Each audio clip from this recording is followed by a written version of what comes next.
They'd been playing together for 3 months. The 4 of them had a base, not a big one, just enough. Stick had built the walls. Spoony had designed what he called a strategic resource allocation system, which was mostly just chests, labeled in his handwriting. Spike had reinforced the entrance, because he'd known from day one that someone would eventually try to raid them. Mugsy had chosen the location, a hill, good sightlines, near water. Nobody had asked Mugsy to do this. Mugsy had just done it. They had a system. They had shorthand. 3 months of it. Then they found the crystal. It was at the bottom of the cave. None of them had mapped yet.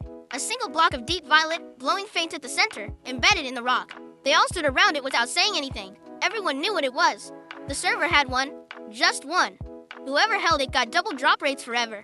Spoony said I should get it. I have a plan for optimizing the drop rates for the entire squad. Spike said, that's not how it works. It only works for whoever holds it. Spoony said, I know. That's why I should hold it.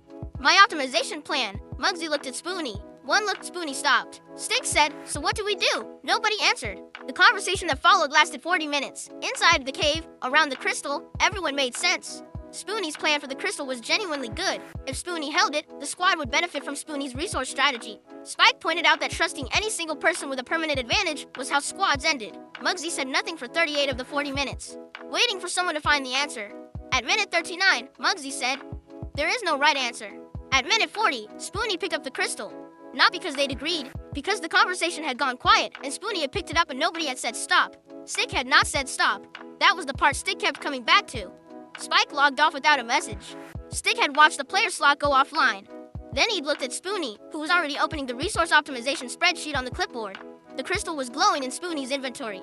Stick had logged off till he'd sat in the base the next morning. Spike wasn't online. Spoony was online but hadn't said anything. Mugsy was at the corner of the base, their corner, the one with the best view of the valley, just standing there. Stick walked over and stood beside him. Mugsy said he thought he was helping. Stick said, I know, Mugsy said, that's the worst kind. They stood there for a while. The base looked the same. The chests were labeled in Spoony's handwriting. The entrance was reinforced. The hill had good sightlines. Nothing had changed, and everything had Lumi appeared at the edge of the base. She always appeared when the moment was right. In the game, she arrived like any other player. Just there, suddenly, with the glow in her chest visible even in the voxel world. She sat beside Stick on the hill. The crystal Stick said, Spoony took it. Spike logged off. The squad is, he stopped. I don't know what the squad is. Can I tell you something? Stick looked at her. There's something called the tragedy of the commons. It's when a shared resource gets destroyed, not because anyone is malicious, but because everyone acts rationally for themselves.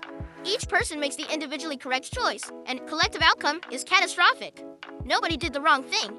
Everyone did the individual thing. Stick thought about the 40 minutes. About Spoony's plan, which was genuinely good. About Spike's warning, which was genuinely right. About Mugsy's 38 minutes of silence in 2 sentences. About his own silence when Spoony picked it up, and there's something about in-group betrayal, specifically betrayal from someone inside your group, that hurts more than betrayal from a stranger. Because the group existed on an assumption, the assumption was, we prioritize the squad. When someone acts on individual priority inside a group space, it doesn't just take the item, it takes the assumption. And the assumption was holding everything together. Stick looked at the valley below the base. At 3 months of construction, Spoony thought he was helping. He did think that, Lumi said, and the squad still broke. Those are 2 different things, and both of them are real. Stick was quiet for a moment. Nobody was wrong. Nobody was wrong. And you didn't say stop. That's also real. Not wrong, real. There's a difference. Stick thought about that. About the difference between wrong and real. About the part he'd played by saying nothing. What do I do now? You figure out what the squad actually needs, Lumi said. Not what's fair, not who's right.